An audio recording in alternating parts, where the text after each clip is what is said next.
नाज़रीन, आप देख रहे हैं फ़ख्र न्यूज़। आइए देखते हैं लाहौर से ब्यूरो चीफ तारिक नूर तबूकी की रिपोर्ट।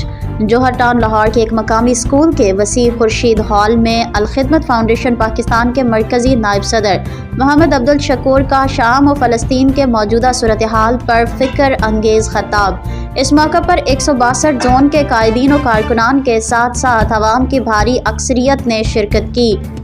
हर खत्ते के मुसलमानों को दरपेश मसाइल पर हमदर्दी, उनके हल के लिए अपनी गहरी दिलचस्पी का मुजाहिरा किया।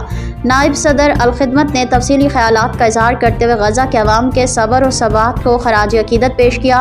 उन्होंने गुज़िश्ता अरसे में अपने उन भाइयों के लिए पेश किए जाने वाली खिदमात से भी आगाह किया। इस दौरान तिब्बी सहूलियात की फरहमी, खैमा बस्तियों के अहया और रोज़मर्रा अशिया ज़रूरिया की फरहमी के लिए पाकिस्तानी अवाम और मुतल्लिका इदारों की मुआवनत से 5.5 अरब रुपए से ज़ायद के अखराजात किए गए।